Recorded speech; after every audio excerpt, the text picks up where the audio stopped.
السلام علیکم ورحمۃ اللہ وبرکاتہ۔ بسم اللہ الرحمن الرحیم۔ ڈیئر اسٹوڈنٹس، آج ہم کلاس 10 کی پاک اسٹڈی کا جو چیپٹر نمبر 8 ہے، آبادی، معاشرہ اور پاکستان کی ثقافت، اس کے لانگ کوسچن ہم پڑھ رہے ہیں۔ آج ہم لانگ کوسچن نمبر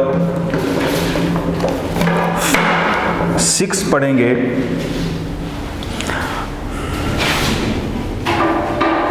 پاکستان کے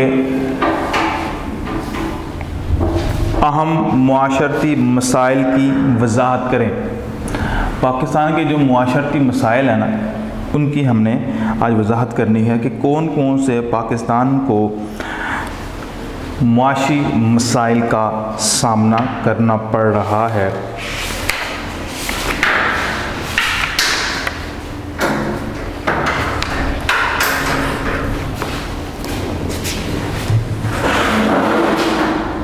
بسم اللہ الرحمن الرحیم۔ پاکستان کے اہم معاشی مسائل۔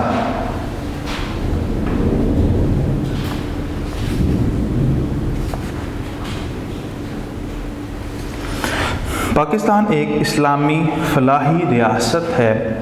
اس کے قیام کے مقاصد میں شامل تھا کہ یہ اپنے شہریوں کو اچھا معیاری زندگی فراہم کرے گی، مناسب ماحول اور بنیادی سہولتیں مہیا کرے گی، اور ملک میں ایسے حالات پیدا کرے کہ ریاست میں رہنے والوں کے دلوں میں وفاداری، محبت، ریاست کے دفاع کے جذبات پیدا ہوں۔ لیکن آج پاکستان کئی ایک قسم کے مسائل کا شکار ہے۔ ان میں سے زیادہ تر معاشی مسائل ہیں۔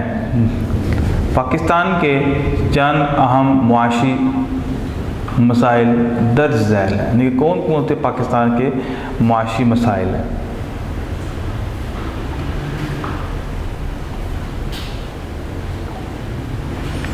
نمبر 1، افراط آبادی۔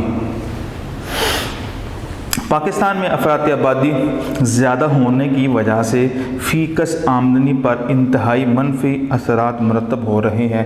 بچت کے مواقع نہ ہونے کے برابر ہیں اور معیار زندگی بھی دن بدن تنزلی کا شکار ہو رہا ہے، یعنی کہ آبادی بڑھ رہی ہے، کیونکہ جس طرح آبادی بڑھے گی پھر ضروریات بھی بڑھے گی، پھر رہائش کے معاملات بھی بڑھیں گے، اخراجات بھی بڑھیں گے، تو یہ ساری کی ساری چیزیں یہ افراط آبادی سے پیدا ہوتی ہیں۔ جب تک اس کے حوالے سے کوئی مناسب منصوبہ بندی نہیں کی جائے گی، تب تک اس پر کوئی قابو پایا نہیں جا سکے گا۔ نیکسٹ ہے صحت و صفائی کی ابتر صورتحال۔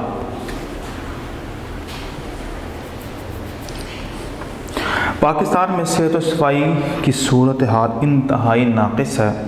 اس وجہ سے ہر سال مختلف بیماریوں کی وجہ سے کئی لوگ جان سے ہاتھ دھو بیٹھتے ہیں۔ ملک میں ہونے والی سائنسی ترقی کے باوجود لوگ اچھی صحت کے اصولوں سے واقفیت نہیں رکھتے، یعنی کہ یہ بھی ایک بہت ہی بڑا مسئلہ ہے پاکستان کے معاشی مسائل میں سے، کہ صحت و صفائی کے جو انتظامات ہیں وہ انتہائی ناقص ہیں۔ آپ دیکھ لیں جتنے بڑے شہر ہوں گے، ظاہر سی بات ہے ان کے جو صفائی کے معاملات بھی اتنے ہی بڑے ہوں گے۔ کوڑا کرکٹ جو ہے وہ سب سے بڑا اور اہم مسئلہ ہے اس ملک پاکستان کا، اور خاص طور پر پاکستان کے جو بڑے شہر ہیں، خصوصاً کراچی جس طرح کا پاکستان کا سب سے بڑا جو ہے وہ شہر ہے، تو جتنا بڑا یہ شہر ہے تو ظاہر سی بات آبادی کے لحاظ سے 2 کروڑ آبادی پر محیط یہ ایک شہر ہے۔ اب 2 کروڑ انسان جس شہر میں رہتے ہوں تو وہاں پر تو ظاہر سی بات ہے یہ مسائل تو بہت زیادہ ہوں گے، اور آج کل تو کوڑا کرکٹ کے بڑے بڑے مسائل ہیں، جس طرح کہ میں نے آپ کو پہلے بھی بتلایا تھا کہ باہر کے ملک کی جو کمپنیاں اور لوگ ہیں وہ یہ کرتے ہیں کہ کوڑا کرکٹ کو ایک مناسب مشین کے ذریعے گزار کر مختلف کھادیں بناتے ہیں، اور وہ کھاد جو ہوتی ہے چاہے فصلوں کے لیے ہوتی ہے یا مختلف چیزوں کے لیے وہ اس میں استعمال ہوتی ہے۔ لیکن پاکستان میں کوڑا وافر مقدار میں ہونے کے باوجود بھی اس کے حوالے سے کوئی مناسب حکمت عملی تیار نہیں کی جاتی، بلکہ اس کو روڈوں کے اوپر، چوکوں کے اوپر، چرستوں کے اوپر، راستے کے اوپر پھینک دیا جاتا ہے، جو کہ انتہائی بدبودار اور ماحول کو خراب کر دینے والی ایک فضا قائم کرتا ہے۔ تو لہذا پاکستان کے جہاں پر دوسرے بڑے مسائل ہیں، ان مسائل میں سے ایک مسائل جو ہے وہ صفائی کا بھی ہے اور صحت کا بھی ہے۔ آپ کو پتہ ہے جس طرح پاکستان کے لوگوں کی جو صحت کے حوالے سے بے شمار قسم کی بیماریاں جو ہے وہ لگ رہی ہیں، اور جس طرح کہ مچھر کی کاٹنے سے ملیریا وغیرہ ہونا، اس طرح کے کیونکہ یہ گندگی سے پیدا ہوتا ہے اور گندگی کا یہ حشرات ہے، تو لہذا پاکستان کے اندر یہ جو صحت کے معاملات بھی بہت زیادہ گمبھیر ہیں۔ آگے ہے ناخواندگی اور جہالت۔ پاکستان کا ایک اہم معاشرتی مسئلہ یہاں ناخواندگی اور جہالت کا ہونا بھی ہے۔ ناخواندہ لوگ اچھے اور برے میں فرق روا رکھنے کی اہلیت بہت کم رکھتے ہیں، اس لیے وہ ملک کی اقتصادی ترقی میں کوئی خاص کردار ادا نہیں کر پاتے۔ یعنی کہ پاکستان میں آپ کو پتہ ہے جب ریشو نکالے جائے تو زیادہ تر آبادی جو ہے وہ ان پڑھوں کی ہے، اور خاص طور پہ جب ہم دیہاتوں میں جاتے ہیں، تھوڑی سی بیکورڈ ایریا میں جاتے ہیں، تو وہاں پر آپ لوگوں کو بہت سے ایسے لوگ ملیں گے جو انتہائی جو ہے وہ ان پڑھ ہیں اور ان کو کوئی اتنی خاص تمیز اور فرق محسوس نہیں کرتے اچھے اور برے کا، اور وہی نظریات اور وہی سوچ و وچار جو ان کو اپنے بڑوں سے ملی ہے انہی کے مطابق اپنی زندگی وہ گزار رہے ہیں۔ تو لہذا تو ایسے لوگ ملک و قوم کے لیے کبھی بھی سود مند اور فائدہ مند نہیں ہو سکتے۔ تو ہمیشہ وہ شخص ملک و قوم کے لیے فائدہ مند ثابت ہو سکتا ہے جو ملک کے لیے ہر وہ کام یا ایسا سوچے جو اس کو ترقی کا ایک باعث بنے۔ آگے ہے کمزور معیشت۔ پاکستان کی معیشت کمزور ہونے کی وجہ سے لوگوں کو مناسب روزگار میسر نہیں ہو پا رہا، اس لیے بے روزگاری بھی ایک اہم معاشرتی مسئلہ ہے۔ روزگار کی مناسب مواقع میسر نہ ہونے کی وجہ سے ملک میں بدامنی اور انتشار میں اضافہ ہوتا ہے۔ اب ظاہر سی بات ہے جب ملک کی معیشت ہی کمزور ہوگی اور روزگار ظاہر سی بات ہے پھر نہیں ہوگا، معیشت کمزور ہے، ملک کی جو حکمران طبقہ ہے ان کے پاس پیسے نہیں ہوں گے اور پھر روزگار نہیں ملے گا، نوکریاں نہیں ملیں گی، اور یہ جب روزگار نہیں ملے گا پھر نوکری کوئی نہیں ملے گی، تو پھر یہ بہت بڑے ایک خطرے کو دعوت دینے والی بات ہوتی ہے کہ لوگوں کے اندر یہ فتنہ و فساد جو ہے وہ پھیل جاتا ہے اور لوگ اپنے پیٹ کی آگ اور بھوک کو بجھانے کے لیے کوئی بھی دقیقہ جو ہے وہ فروگزاش نہیں کرتے ہیں، کوئی بھی کسر نہیں چھوڑتے ہیں اور ہر برا کام کرنے کو آمادہ اور تیار ہو جاتے ہیں۔ تو یہ ملک میں بدامنی اور انتشار اور نفرت اور لڑائی اور فتنہ و فساد پھیلانے کا ایک بہت بڑا اہم ذریعہ ہے۔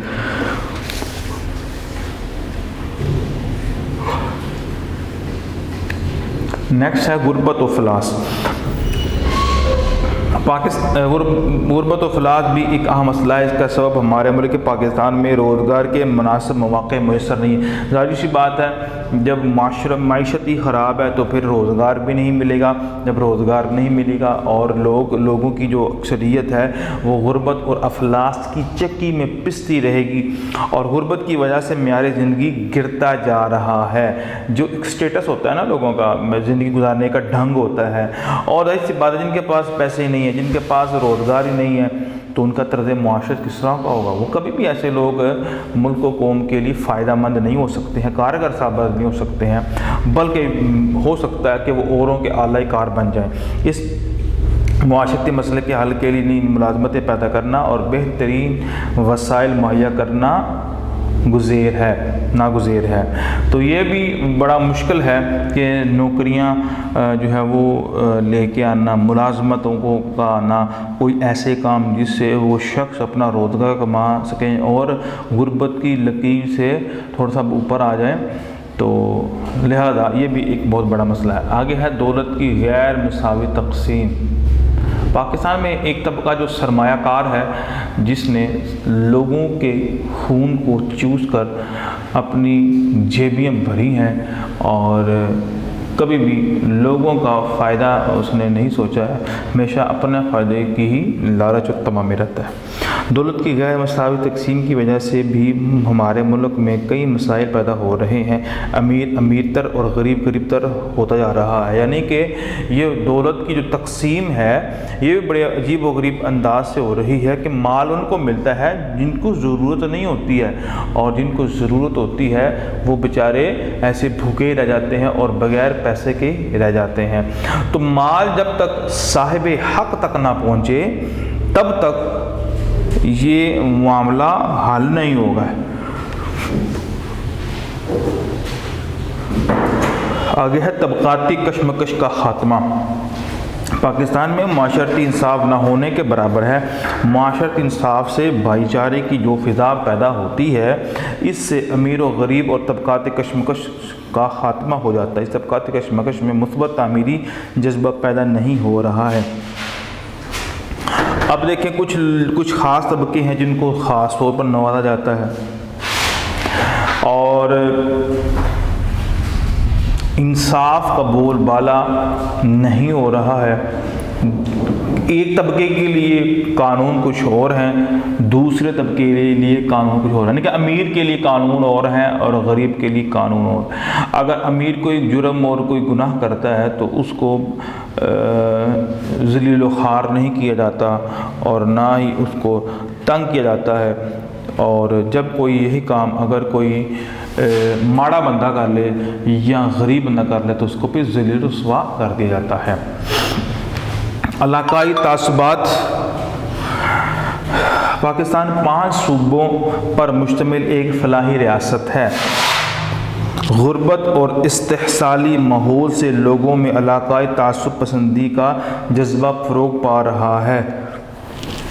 لوگوں کے اندر علاقائی تعصب کے رجحانات کو ختم کر کے ان کو ایک قوم میں ڈالنا ایک اہم قومی مقصد ہے، یعنی کہ یہ بھی ایک بڑا ایشو ہے کہ علاقوں کے حوالے سے جو لوگ منقسم ہو چکے ہوئے ہیں کہ میں سندھی، میں بلوچی، میں پختون، میں پنجاب کے لوگ ان کو پسند نہیں کرتے، وہ ان کو پسند نہیں کرتے، یہ جو طبقاتی اور علاقائی تعصبات ہیں تو یہ بھی بڑی خطرناک چیز ہے جو کہ متحد ہونے سے روکتے ہیں، اور اس سے پھر جو تھوڑا بہت طبقہ جن کے حالات ٹھیک نہیں ہوتے ہیں وہ پستا رہتا ہے اور غربت کی چکی میں وہ رہتا ہے۔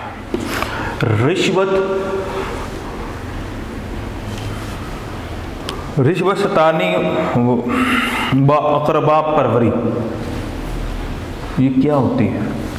یہ ہوتی ہے پاکستانی معاشرے میں رشوت ستانی و اقربا پروری کو رواج میں لانے کے یعنی کہ جو ان کے بڑے ہیں اور ان کے جو دادا پردادا جو جس گدی کو سنبھالے ہوئے ہیں، اب نسل نسل انہی کے خاندان میں یہ چلی آ رہی ہے۔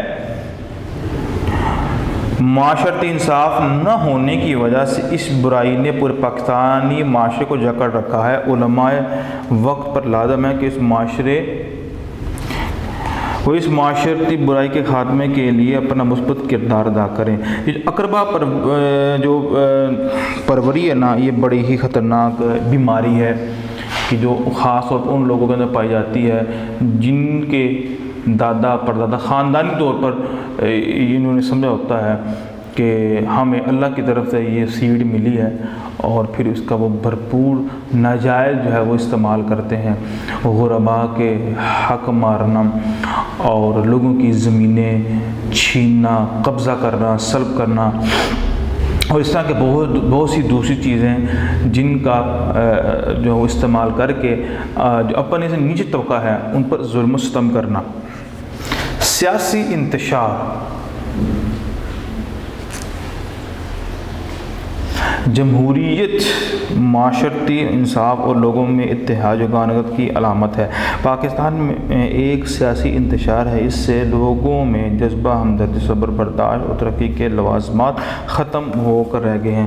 اب سیاسی سیاسی انتشار کیا ہے کہ کوئی پیپلز پارٹی کا ہے، کوئی پی ٹی آئی کا ہے، کوئی نون لیگ کا ہے، کوئی قوف لیگ کا ہے، کوئی ایم کیو ایم کا ہے، یہ مختلف پارٹی ہیں، کوئی اسلامی پارٹیز کا ہے۔ تو کوئی بھی ایک پارٹی والا دوسری پارٹی والے کے فرد کو برداشت نہیں کر سکتا۔ لیڈر تو بات کی بات ہے، وہ عام فرد کو برداشت نہیں کر سکتا۔ پی ٹی آئی کے جلسے میں نون لیگ والے نہیں جاتے، نون لیگ کے جلسے میں پی ٹی آئی والے نہیں جاتے ہیں، اور پیپلز پارٹی کے دفتروں میں نون لیگ کے لوگوں یا کارکنوں کا آنا ممنوع ہے۔ اس طرح کے یہ جو انتشار پھیل رہا ہے سیاسی حوالے سے، یہ بھی بڑا گمبھیر ہے۔ وسائل میں کمی۔ پاکستان کی تیزی سے بڑھتی ہوئی آبادی کی ضروریات کو پورا کرنے کے لیے وافر مقدار میں وسائل کی ضرورت، لیکن پاکستان میں ان وسائل کی کمی کی وجہ سے معاشرے میں بے چینی، غربت، تنگ دستی اور بیماریاں عام ہیں۔ تو یہ تقریباً 11 پوائنٹ ہیں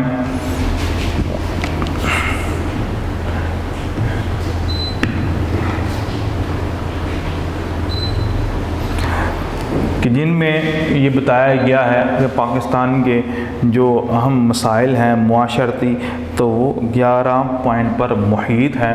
آپ سب نے انہی 11 پوائنٹ کو اچھی طرح یاد کرنا ہے۔ وسائل کی کمی ہے، سیاسی انتشار ہے، اور رشوت زانی، علاقائی تعصب وغیرہ وغیرہ، یہ سارے پوائنٹ ہیں۔ آگے ہم نیکسٹ کوسچن کی طرف آتے ہیں۔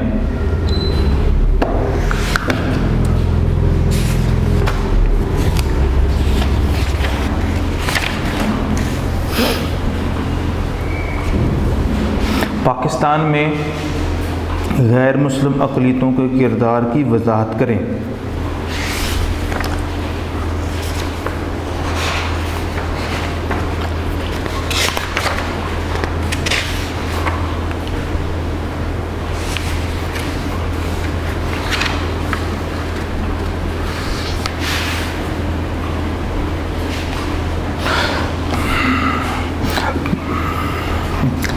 پاکستان میں غیر مسلم اقلیتوں کے کردار کی وضاحت کریں۔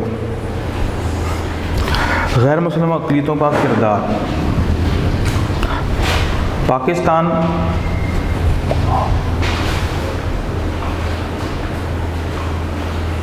پاکستان اگرچہ ایک اسلامی نظریاتی ملک ہے، اس میں رہنے والوں کی کل تعداد کا 98 مسلمان اور باقی 2 عیسائی اور ہندو، پارسی، قادیانی پر وغیرہ پر مشتمل ہے، ٹھیک ہے۔ مگر 98% لوگ مسلمان ہیں، اور اس کے علاوہ 2% وہ عیسائی ہیں یا ہندو ہیں، اور یا قادیانی وغیرہ، پارسی وغیرہ ہے۔ اب ظاہر سی بات ہے، چاہے 2% ہو چاہے 1% ہو، ان کے بنیادی حقوق ہوتے ہیں۔ پاکستان کے 1973 کے آئین کے دستور میں اقلیتوں کے حقوق کو مکمل تحفظ فراہم کیا گیا۔ اس دستور کے تحت انہیں تمام حقوق حاصل ہیں۔ نمبر 1، مذہبی آزادی۔ پاکستان میں اقلیتوں کو اپنے مذہب کے مطابق عبادت کرنے، رسوم ادا کرنے، اپنے مذہبی اصولوں کی نشر و اشاعت کرنے اور اپنے ادارے قائم کرنے کی مکمل آزادی ہے۔ جداگانہ طرز انتخاب۔ پاکستان کے آئین میں ان کو علیحدہ نمائندگی دی گئی ہے۔ حکومت نے اقلیتوں کے لیے جداگانہ طریقہ انتخاب ختم کر کے مخلوق طریقہ انتخاب رائج کیا ہے۔ یعنی کہ صرف یہ نہیں ہے کہ صرف جب الیکشن کے دن ہو کہ صرف مسلمان ہی کریں، باقی پاکستان نے ان کو علیحدگی نمائندگی دی گئی ہے کہ یہ بھی اپنی نمائندگی کر سکتے ہیں، تو لہذا یہ بھی ووٹ دے سکتے ہیں، چاہے مسلمانوں کو دیں چاہے غیر مسلموں کو دیں۔ آگے ہے اسمبلی میں مخصوص نشستیں، قومی اسمبلی میں اقلیتوں کے لیے 10 نشستیں ہیں، پنجاب اسمبلی میں 8، سندھ اسمبلی میں 9، خیبر پختونخوا اسمبلی میں 3 اور بلوچستان اسمبلی میں بھی 3 نشستیں مخصوص کی گئی۔ اس طرح اقلیتوں کا درینہ مطالبہ پورا کیا گیا تھا۔ ظاہر سی بات ہے وہ بھی پاکستان کا حصہ ہے، تو لہذا ان کو بھی اسمبلیوں کے اندر شامل کیا گیا۔ کابینہ میں اقلیتی وزراء کی شمولیت، ہماری وفاقی اور صوبائی کابینہ میں بالعموم ایک غیر مسلم وزیر شامل ہوتا ہے۔ معاشی میدان میں یکساں مواقع، معاشی میدان میں بھی شہریوں کو یکساں مواقع فراہم کیے جاتے ہیں تاکہ وہ اپنی معاشی حالت کو زیادہ سے زیادہ بہتر بنا سکے، یعنی کہ ان کو معاشی حوالے سے مطلب جو کاروبار ہے، لین دین کے معاملات ہیں، وہ ان کو کرنے کی جو ہے وہ کھلی اجازت ہے۔ جس طرح ایک مسلمان کو اجازت ہے، اس طرح ان کو بھی اجازت ہے کہ وہ اپنے جو کاروباری معاملات ہیں، معاشی معاملات ہیں، روزگار کے معاملات ہیں، اس کو آسان طریقے سے ادا کر سکے۔ کمائے، زیادہ کمائے، تھوڑا کمائے، اس پر ڈیپینڈ کرتا ہے کہ وہ کتنا کما سکتا ہے۔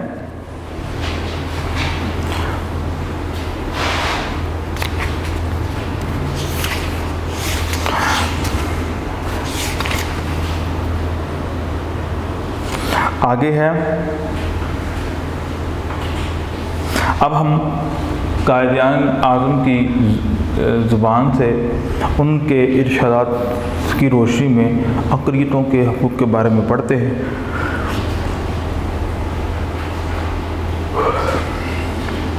ٹھیک ہے، سرکاری ملازمتوں میں حصہ داری بھی ہے۔ سرکاری ملازمت حاصل کرنے کے سلسلے میں اقلیتوں کے حقوق مسلمانوں کے مساوی ہیں۔ اب ہم قائد اعظم کے فرمان پڑھتے ہیں۔ قائد اعظم کے فرمان کے مطابق اقلیتوں کے حقوق و فرائض، آئین پاکستان تمام شہریوں کو یکساں سیاسی، معاشی، معاشرتی حقوق فراہم کرتا ہے، جس کی وجہ سے اچھی شہریت کو فروغ ملتا ہے۔ پاکستان میں بسنے والی اقلیتوں کو بھی حقوق و فرائض سے آگاہ ہونا ضروری ہے۔ ان پر یہ ذمہ داری عائد ہوتی ہے کہ وہ اپنے ملک میں وفادار رہیں، ہر قسم کے تعصب سے بالاتر ہو کر ایسے عوامی نمائندے منتخب کریں جو ملک کے استحکام کے لیے کام کریں۔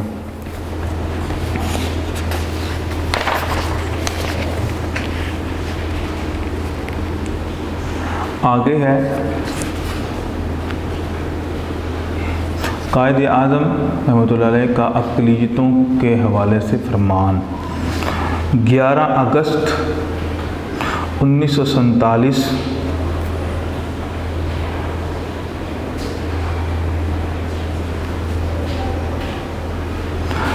قائد اعظم نے اقلیتوں کے مقام کے حوالے سے تقریر کرتے ہوئے فرمایا، ہند کی تقسیم کے بعد کسی ایک ملک یا دوسری مملکت میں اقلیتوں کا وجود ناگزیر ہے۔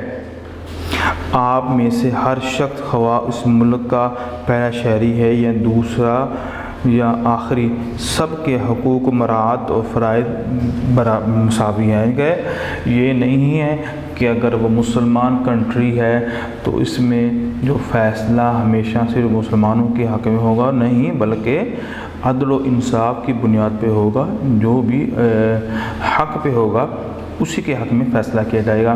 اور نبی پاک صلی اللہ علیہ وسلم کی سیرت سے بھی یہ ثابت ہوتا ہے کہ فیصلہ کسی کی ذات پات، رنگ، نسل اور مذہب کے حوالے سے نہیں کیا جاتا، بلکہ جو فیصلہ ہوتا ہے وہ دلائل کی بنیاد پر کیا جاتا ہے، قطع نظر اس سے کہ کس کا کس فرقے سے تعلق ہے اور ماضی میں آپ کے ساتھ کس قسم کے تعلقات تھے اور اس کا رنگ و نسل یا عقیدہ کیا ہے، تو آپ کس قدر ترقی کریں گے اس کو کوئی انتہا نہ ہوگی۔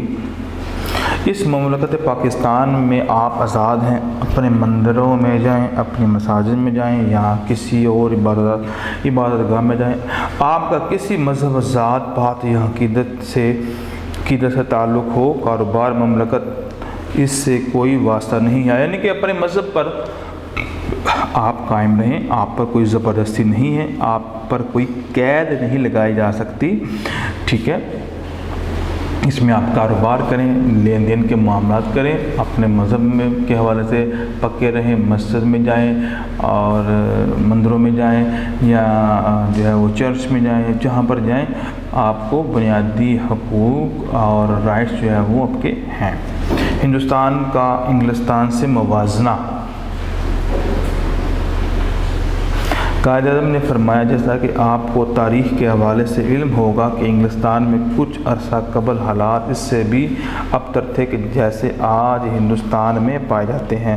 رومن کیتھولک اور پروٹیسٹنٹ نے ایک دوسرے پر ظلم ڈھائے۔ آج بھی ایسے ممالک موجود ہیں جہاں ایک مخصوص فرقے کے ساتھ امتیاز برتا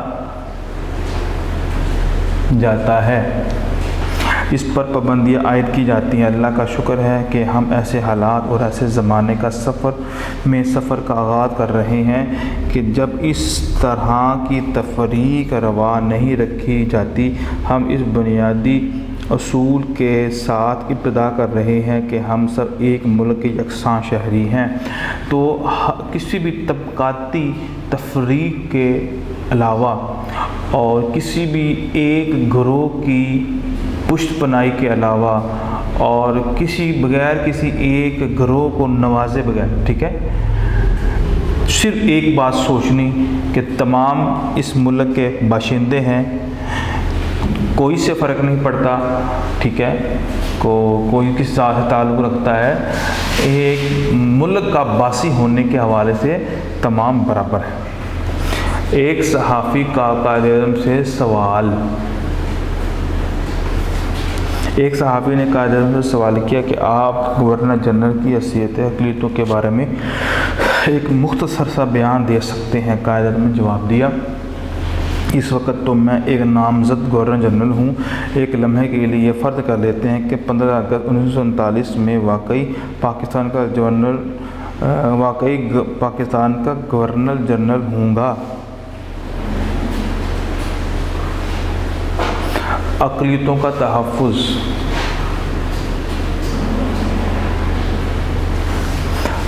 قائد اعظم رحمۃ اللہ علیہ نے فرمایا، اس مفروضے کے بعد میں آپ کو یہ بتا دینا چاہتا ہوں کہ اقلیتوں کا تحفظ کیا جائے گا، ان کا تعلق خواہ کسی فرقے سے ہو، اور ان کا مذہب یا عقیدہ محفوظ ہوگا۔ ان کی عبادت کی آزادی میں کسی قسم کی مداخلت نہیں کی جائے گی، انہیں اپنے مذہب، عقیدے، اپنی جان، اپنے تمدن کا تحفظ ہوگا۔ وہ بلا امتیاز ذات پات اور عقیدہ ہر اعتبار سے پاکستان کے شہری ہوں گے، یعنی کہ ان پر کوئی بھی کسی قسم کی پابندی نہیں آئے گی۔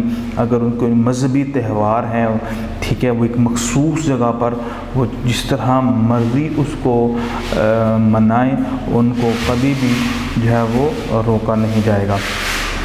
اقلیتوں کے حقوق و مراعات، قائد اعظم نے فرمایا، ان کو حقوق و مراعات حاصل ہوں گی۔ اقلیتیں اس مملکت کے کاروبار میں اپنا کردار ادا کریں گی جب تک کہ وہ مملکت کی وفادار اور صحیح معنوں میں خیر خواہ ہوں گی۔ جہاں تک مجھے اختیار حاصل ہے، انہیں کسی قسم کا اندیشہ نہیں ہونا چاہیے۔ میں یہ توقع کر سکتا ہوں کہ بھارت کے مسلمان کے ساتھ بھی اسی طرح کا منصفانہ سلوک روا رکھا جائے۔ تو قائد اعظم نے اس بات کی جو ہے وہ خواہش کی، جس طرح ہم نے ایک سوچا ہوا ہے کہ ہم پاکستان میں موجود کوئی بھی اقلیت ہیں، سکھ ہیں، ہندو ہیں، عیسائی ہیں، پارسی ہیں، قادیانی ہے، یا کوئی بھی نان مسلم طبقہ ہے، ان کو تحفظ دینا ہے، ان کے حقوق کا خیال رکھنا ہے۔ میں امید کرتا ہوں بھارت ہے یا جو انڈیا ہے وہ بھی اسی طرح ہی اس اپنے ملک کے باسی اور ملک میں رہنے والے جو غیر ان کے مذہب کے ہیں، چونکہ اکثریت تو ہندوؤں کو تھی، فرمایا کہ اکثریت ہونے کے باوجود بھی اپنے جو جو کم لوگ ہیں، مسلمان ہیں یا سکھ ہیں یا کوئی اور، ان کے ساتھ تعلقات بہترین بنانے ہیں اور ان سے کوئی معاملات خراب نہیں کرتے، کیونکہ وہ اس ملک کے، وہ انڈیا کے شہری ہیں، معزز شہری ہیں، تو معزز شہری ہونے کے حساب سے ان کے حقوق بجا ہیں۔ ہمارا نیکسٹ کویسچن ہے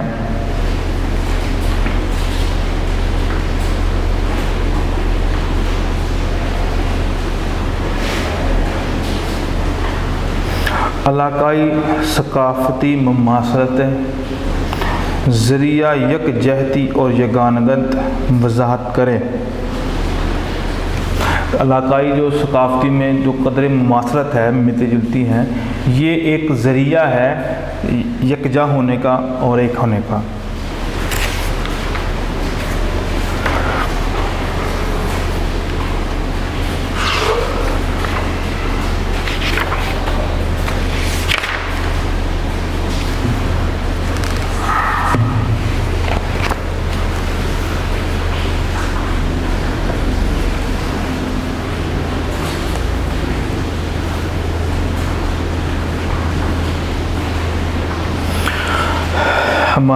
ہماری علاقائی ثقافتی مماثلتیں اور یکجہتی یگانگت کا ذریعہ ہے، وضاحت کیجیے۔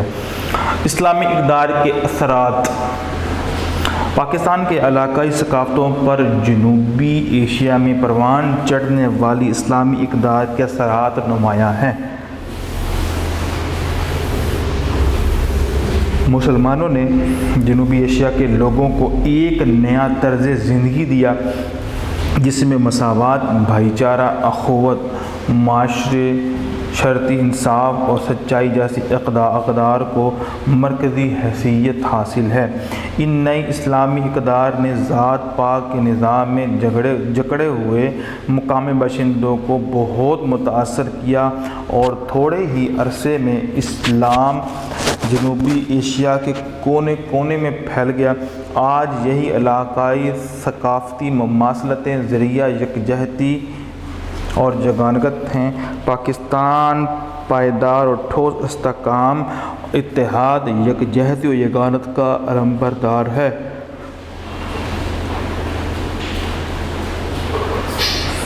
بقول علامہ اقبال، گیسوئے اردو ابھی منت پذیر شانہ ہے، شمع یہ سودائی دل سوزی پروانہ ہے۔ یعنی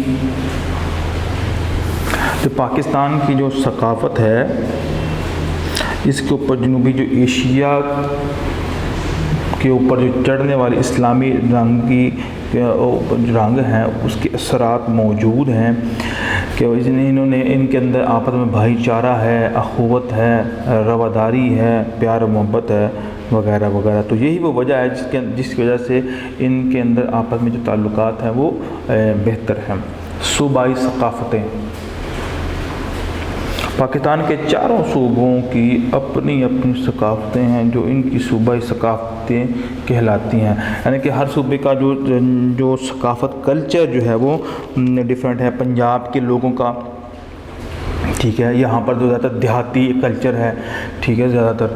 اور اس کے بعد سندھی جو لوگ ہیں ان کا طرز زندگی، طرز لباس، طرز کھانا وہ مختلف ہے۔ بلوچستان کے لوگوں کا بھی اسی طرح مختلف ہے، اور اس طرح خیبر پختونخوا کا بھی مختلف ہے۔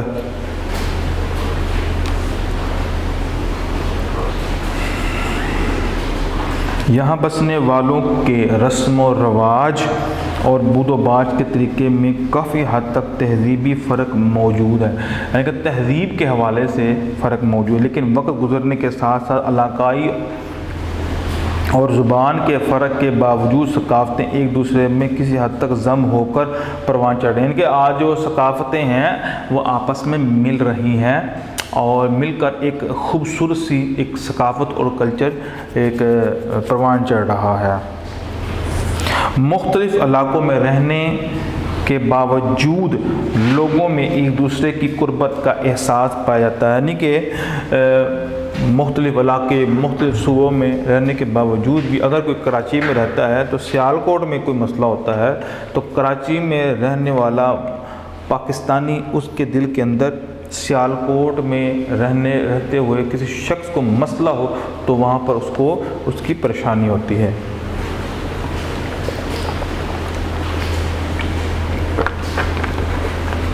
تو اقبال نے بھی یہی کہا تھا کہ اخوت تو یہ ہے کہ چبھے جو کانٹا جو کابل میں تو ہندوستان کا ہر پیر و جواں بے قرار ہو جائے۔ یعنی کہ دنیا کا کسی بھی حصے میں اگر کسی ایک مسلمان کو کوئی تکلیف پہنچتی ہے تو دوسرا مسلمان چاہے جہاں بھی ہو اگر اس کو خبر ملے تو اس کو بھی اس کے حوالے سے پریشانی ہونی چاہیے۔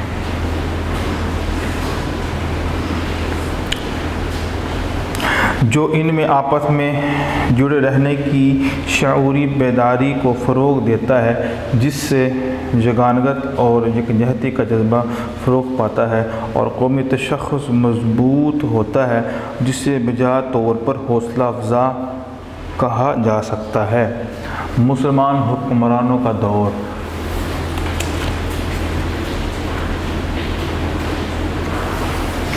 برصغیر پاک و ہند میں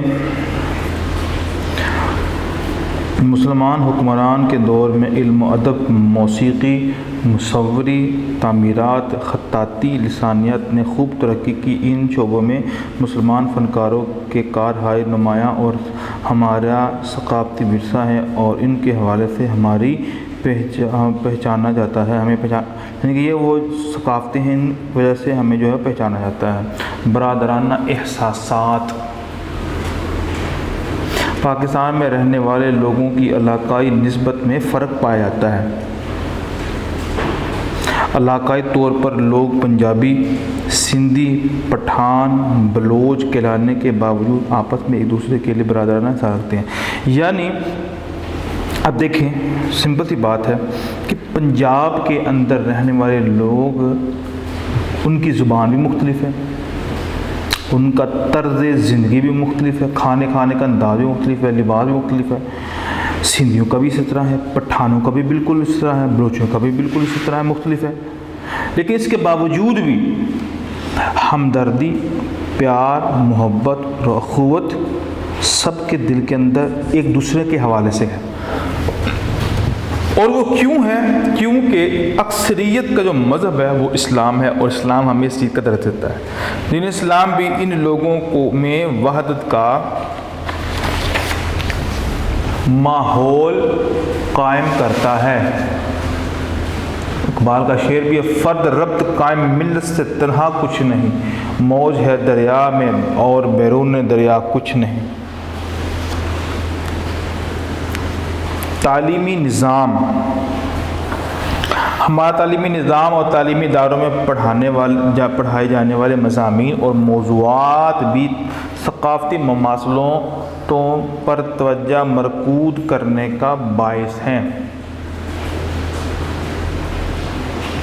بچوں کو مماثل اور مشترک ثقافتی اقدار ذہن نشین کروائی جاتی ہیں، یعنی کہ جو چیزیں ہم اور ان کے درمیان یکساں ہیں وہ بتلائی جاتی ہیں۔ اور سب سے جو اہم چیز پتہ کون سی ہے؟ وہ ہے مذہب اسلام ہے۔ سب سے زیادہ انسانوں کو جوڑنے والا وہ مذہب ہوتا ہے۔ تو مذہبی حوالے سے بھی ایک بڑی اہم بات ہے کہ چاروں صوبوں میں اکثریت جو ہے وہ مسلمانوں کی ہے۔ اس مشترکہ ثقافتی قدروں کو فروغ ملتا ہے۔ ثقافت کے تسلسل کے لیے بچوں کے اذہان کی قومی خطوط پر تربیت کی جاتی ہے، اس لیے نظام تعلیم کے اہم خط و خال کو تشکیل دینے کی ذمہ داری وفاقی حکومت نے اپنے پاس رکھی ہوئی ہے۔ اس سے قوم کی نظریاتی سمت درست رہے گی اور نئی نسل کا مقامی ثقافتی ورثے سے لگاؤ قائم رہے گا۔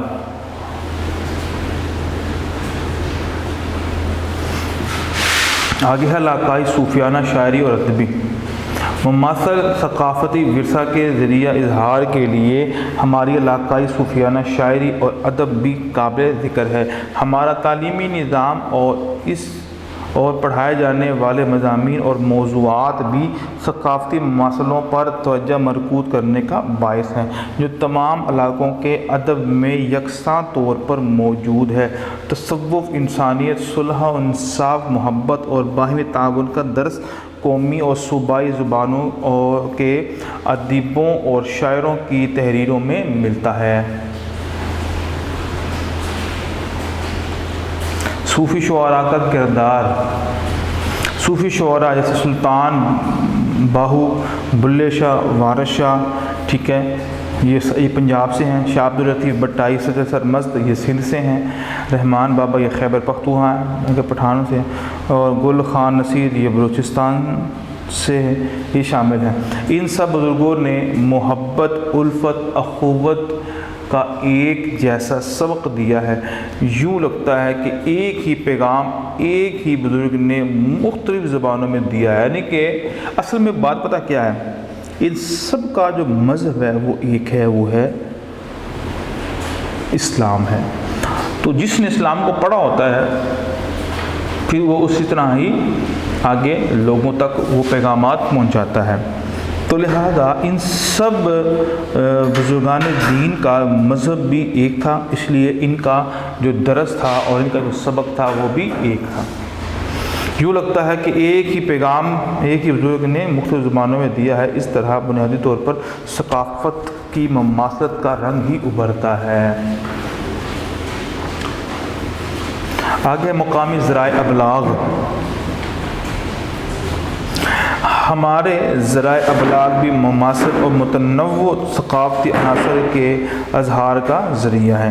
قومی اور صوبائی زبانوں کے ذریعے ابلاغ میں آسانی ہوتی ہے، ان سے ثقافتی مماثلتوں کا ورثہ پھلتا پھولتا ہے اور قومی یکجہتی، یگانگت اور ہم آہنگی پیدا ہوتی ہے۔ اس طرح اتحاد و یکجہتی کے امکانات بڑھتے ہیں۔ ہمارے ذرائع ابلاغ پریس ہے، ریڈیو ہے، ٹیلی ویژن بھی اہم کردار ادا کر رہے ہیں۔ ان زبانوں کے مشترکہ ورثے کی تشہیر سے قومی ثقافت زبان نکھرنے سے اور مضبوط ہوتی ہے، کیونکہ مختلف علاقوں کے لوگوں میں ہم آہنگی اور باہمی آگاہی اور ہم آہنگی بڑھتی ہے۔ اردو زبان بطور یگانگت۔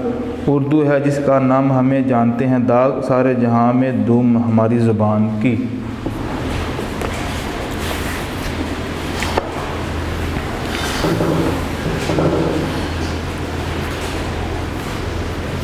پاکستان کی قومی زبان اردو ہے اور شہریوں کے درمیان وابستگی پیدا کرنے کا اہم ذریعہ ہے۔ یہ باہمی اجنبیت کو کم کرتی ہے۔ پاکستانی قوم میں یگانگت پیدا کرنے میں اردو زبان کا اہم کردار ہے۔ اس زبان کا تعلق پاکستان کے کسی مخصوص خطے یا نسلی گروہ کے ساتھ نہیں ہے، یعنی کہ یہ جو اردو زبان ہے یہ کسی ایک خاص صوبے کی زبان یا کسی خاص علاقے کی زبان، ٹھیک ہے، جس طرح ایک سندھی ہے، بلوچی ہے اور پشتو ہے، یہ مختلف زبانیں سرائکی ہے اور اس میں پھر کچھ لب و لہجے ہیں، تو یہ ہر ایک کے اپنے ہیں، لیکن ان سب کی جو مشترکہ جو زبان ہے وہ اردو ہے۔ یہ سب سے اہم بات ہے، ان سب کی جو مشترکہ زبان ہے وہ اردو ہے۔ اس زبان کا تعلق پاکستان کے کسی مخصوص خطے یا نسلی گروہ کے ساتھ نہیں بلکہ پاکستان کے طول عرض میں سمجھی اور بولی جاتی ہے، چاہے وہ پٹھان ہو، چاہے وہ سندھی ہو، چاہے وہ بلوچی ہو، چاہے وہ خیبر پختونخوا سے تعلق رکھنے والا ہو، چاہے پنجاب سے پنجابی ہو، ان سب کو اس زبان کی ضرور سمجھ آتی ہے، کیونکہ ہمارے ڈرامے، ہمارے خبریں، ہمارے ٹی وی جو معاملات ہوتے ہیں وہ سارے کے سارے اردو زبان میں ہی ہوتے ہیں۔ یہ پاکستان کی قومی اور رابطہ کی زبان ہے۔ پاکستان کے تمام لوگ اس زبان کے ساتھ خصوصی تعلق اور انسیت رکھتے ہیں کہ ہمیں پاکستان کے بعد اردو کو قومی زبان کی حیثیت دی گئی، یعنی کہ پاکستان کے دفاتر کے اندر جو سرکاری زبان کے طور پر اردو کو ہی رائج کیا گیا ہے۔ اردو زبان کی ترقی و ترویج کے لیے اسے زیر تعلیم بھی بنایا گیا ہے، یعنی کہ اس کے حوالے سے بکس بھی ہیں جو پڑھائی جاتی ہیں۔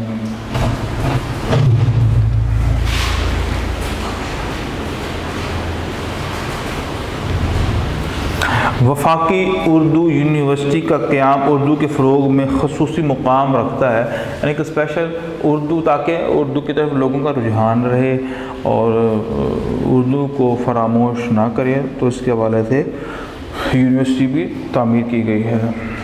اگرچہ اردو زبان بہت ترقی کر چکی ہے، تاہم اسے مزید ترقی دینے کی ضرورت ہے تاکہ یہ تعلیمی، درسی اور سرکاری زبان کے طور پر مؤثر کردار ادا کر سکے، یعنی کہ پھر ہمیں اس میں مزید ترقی اور مزید بہتری اور مزید کچھ اچھی چیزیں جو ہے اس میں داخل کرنی پڑیں گی، جو اس میں اس کی وسعت میں اضافہ کرے اور اس کے فصیح اور بلیغ ہونے میں اہم کردار ادا کرے۔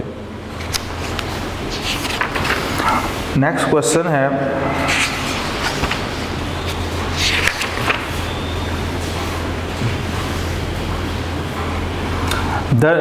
ذیل زبانوں کے حوالے سے مختلف شعراء اور نثر نگاروں کا کام بیان کریں۔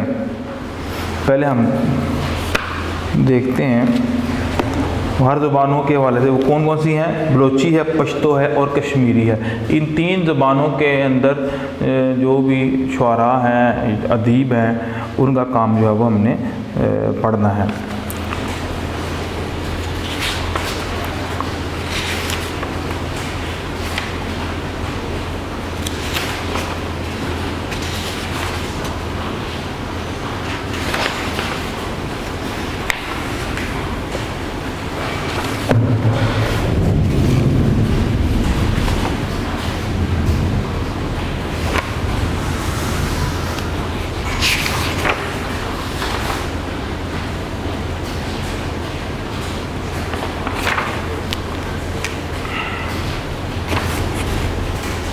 تو یہ چونکہ ہم نے یہ اس کی ریڈنگ کر لی تھی،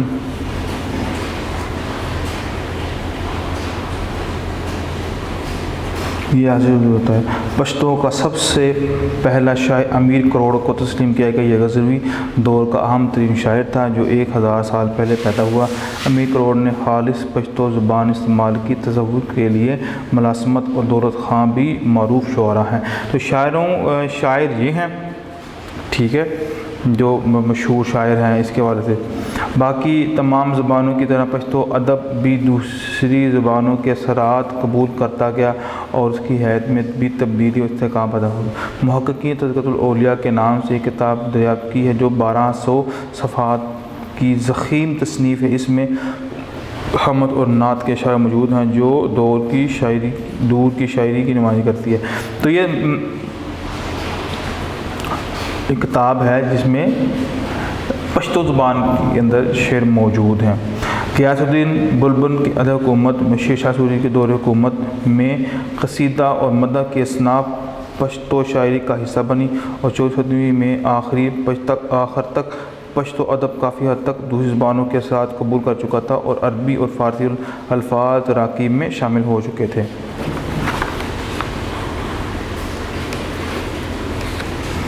اور اس کے بعد شاعروں کے نام ایک ہے خوشحال خان خٹک۔ خوشحال خان خٹک مغلیہ عہد حکومت کے اہم اثر پشتو زبان کے عظیم شاعر ہیں۔ وہ اہل قلم ہونے کے ساتھ ساتھ صاحب صحب بھی تھے، مجاہد بھی تھے۔ خوشحال کے لیے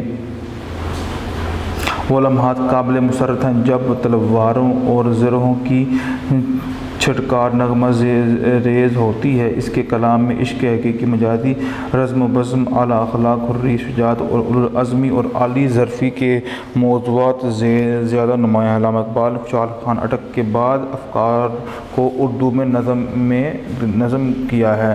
مثلا محبت بھی ان نوجوانوں سے ہے، محبت مجھے ان نوجوانوں سے ستاروں پہ ڈالتے ہیں جو کمان۔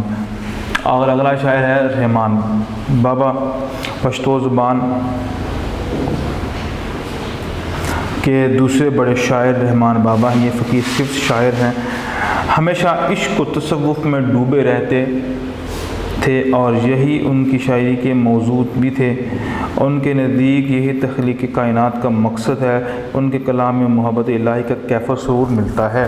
رحمان اور خوشحال خان خٹک اور رحمان بابا کی شاعری کا انداز پشتو ادب میں نشان منزل کی حیثیت رکھتا ہے، منزل کا جو نشان ہے اس کی حیثیت رکھتا ہے۔ بعد میں آنے والے تمام بڑے پشتو شعراء کے کلام پر ان کے انداز کے ساتھ وضاحت سے محسوس کیے جاتے ہیں۔ کاظم خان شیدابی پشتو کے ایک مقبول شاعر ہے۔ تو ہم نے یہ شاعروں کے بارے میں پڑھا کہ یہ شاعر تھے۔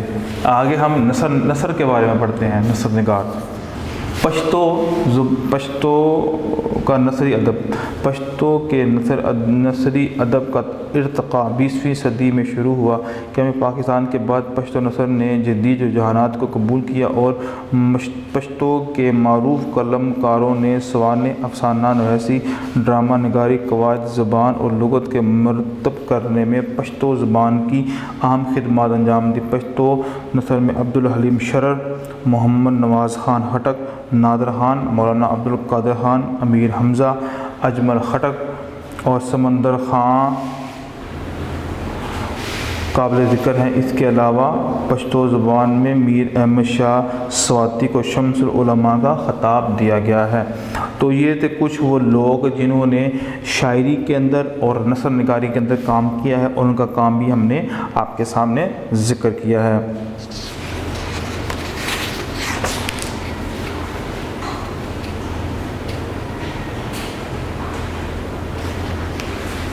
آگے ہے بلوچی زبان میں رزمیہ شاعری اور دیگر اصناف۔ بلوچی زبان کی قدیمی شاعری کو 1840 سے روشناس کرانے پر کام شروع کر دیا گیا۔ بلوچی شاعری کو مندرجہ اقسام میں تقسیم۔ رزمیہ شاعری خانہ بدوش قبائل کی معاشرت کی وجہ سے بلوچی زبان ابتدا میں صرف بلوچی شاعری روایات اور داستانوں پر مشتمل تھی۔ شاعری میں بلوچی کا اہم ترین حصہ رزمیہ شاعری ہے۔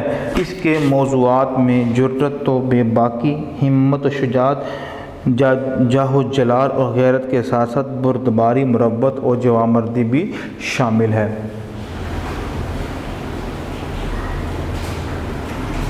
رومانوی شاعری دوسرا حصہ عشقیہ شاعری۔ رومانوی کا مطلب ہوتا ہے جو ہم اکثر اس کو رومانس کہتے ہیں، یعنی کہ جو اس میں عشقی ہوتی ہیں اور عاشق اور معشوق کی باتیں ہوتی ہیں۔ دوسرا حصہ عشقیہ شاعری کا ہے، اس میں روایتی حسن و عشق و شباب اور ہجر و وصال وغیرہ کے موضوعات ہیں۔ بلوچی زبان کے مشہور شعراء میں میر چاکر خان، ابو بکر ببرک، نازشہ، مرید اور بالاج شامل ہے۔ تو یہ چونکہ یہ شاعر کے حوالے سے ہے۔ اب ہم نثر نگاری پر آتے ہیں۔ یہاں سے شروع ہوتا ہے بلوچی کلاسیکی نثری ادب۔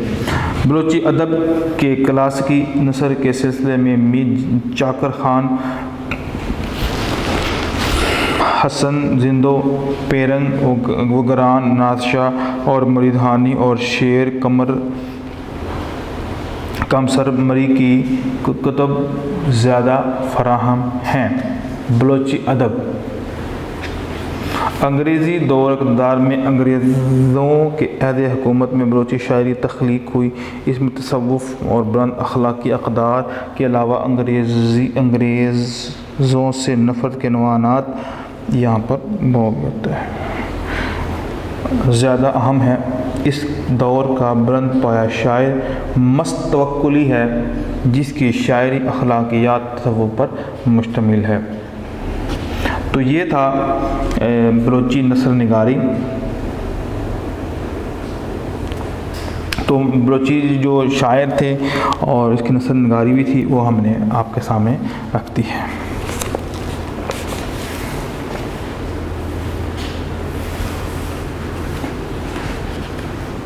آگے ہے کشمیری زبان کے حوالے سے۔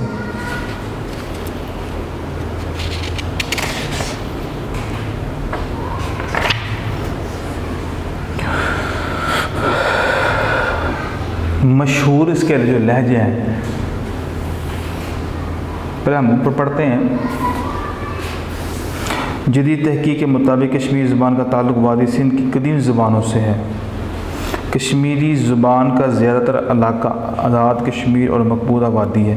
مقبوضہ علاقے میں بولی جانے والی زبان کاشر کہلاتی ہے۔ جموں کے علاقے میں کشواڑی کہلاتی ہے۔ کشمیری زبان پر بھی عربی اور فارسی اثرات موجود ہیں۔ تو یہ جو زبان ہے کشمیری زبان، یہ ایک اردو سے کافی ملتی جلتی زبان ہے۔ اس کے اندر کافی زیادہ اردو کے لفظ بھی موجود ہیں، اور چونکہ اس کے اندر فارسی اور عربی کے الفاظ بھی پائے جاتے ہیں۔ مشہور لہجے، اس کے زیادہ مشہور لہجے 4 ہیں، مثلا مسلمان کی، ہندکی، گندورو اور گامی۔ ان میں گندورو کو زیادہ معروف، معیاری اور ادبی لہجہ تسلیم کیا گیا ہے، جن کا سب سے زیادہ جو اہم لہجہ ہے وہ گندورو ہے۔ کشمیر ادب کے 5 ادوار۔ کشمیری ادب کو مندرجہ ذیل 5 ادوار میں تقسیم کیا جاتا ہے۔ گیت، سنگیت کا دور، یہ دور ابتدائی لوک گیت کا دور ہے۔ اس میں کشمیری معاشرے کی اجتماعی سوچ اور احساس کا اظہار ہوتا ہے۔ اسے کشمیری لہجے میں رعوف یا لول کا نام دیا جاتا ہے۔ اس دور کو گیت سنگیت کا دور بھی کہا جاتا ہے۔ چھتی گھنٹ کا دور، اس زمانے میں الہیات کے متعلق لکھا گیا اور روحانی عقائد کو تحریر کیا گیا۔ یہ دورشتی گھنٹ سے شیخ نور الدین تک ہے، یہ شیخ ہے۔ یہ کشمیر کا پہلا ہندو شاعر ہے جس نے لوک گیت اور بھجن لکھے۔ سنسکرت میں شاعری کی اس کے مجموعے کا نام مہانے پرکاش ہے۔ رومانوی دور، اس دور میں حسن و عشق کی داستانوں اور مظلوم کرنے کی روایات قائم ہوئی۔ اس دور کے اہم شاعرہ حبہ خاتون ہیں۔ انہوں نے عربی اور فارسی کے رومانی قصوں کو کشمیری زبان میں منتقل کیا۔ ارمنی لال اور ملا فقیر وغیرہ کے نام بھی اس سلسلے میں قابل ذکر ہیں، یہ بھی شاعر تھے۔ روحانیت کا دور، کشمیری زبان و ادب کا چوتھا تاریخی دور روحانیت کے غلبے کا دور ہے۔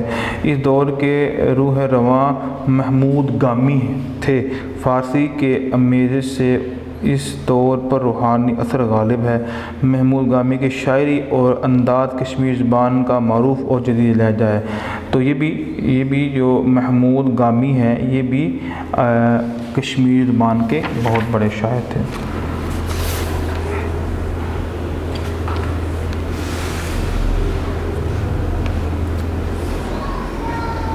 نیکسٹ ہے کشمیری زبان جدید دور کے ادبی اثرات کو قبول کر کے اپنے اندر نئے فکری رجحانات کو سمو رہی ہے۔ اس دور کے ادب میں غلام احمد مہجور کو اہم مقام حاصل ہے۔ غلام احمد مہجور کے علاوہ میر غلام حسین بھی اس دور کے اہم شاعر ہیں۔ اس دور میں آزادی، اخلاقیات اور فکری موضوعات نمایاں ہیں۔ اس دور میں فارسی غزل مثنوی کی صنف کو اپنایا گیا۔ کشمیری زبان کی ترقی اور عروج کے حوالے سے یہ دور نمایاں ہے۔ کشمیر ادب حاضر حاضر، ٹھیک ہے، عصر حاضر میں آج کل کشمیری زبان میں مقامی تخلیقات کے ساتھ ساتھ دوسری زبانوں کی فنی شاہکاروں کے ترجمے بھی کیے جا رہے ہیں۔ یعنی شاعری ادب سے کشمیری ادب میں غزل اور مثنوی کے تراجم ہوئے ہیں، اور اب یہ سخن کشمیری شعراء نے خود بھی اپنایا ہے کہ یہ جو شعری طریقہ کار ہے جو کشمیری جو شاعر ہیں انہوں نے اپنا لیا ہے۔ کشمیر کلچر سینٹر کے علاوہ آزاد کشمیر یونیورسٹی میں کشمیریات پڑھانے اور اس پر تحقیق کرنے کے لیے خصوصی انتظامات کیے گئے ہیں۔ تو یہ تھا 3 زبانوں کے حوالے سے ہم نے پڑھا، ان کے شاعروں کے نام پڑھے اور انہوں نے کون کون سی خدمات سر انجام دی ہیں اپنی زبان کے حوالے سے، سندھی کے اندر، بلوچی اور کشمیری زبان میں۔ تو یہ ہمارے یہ جو چیپٹر نمبر 8 کے جو لانگ کوشچن تھے وہ ہمارے کمپلیٹ ہوئے۔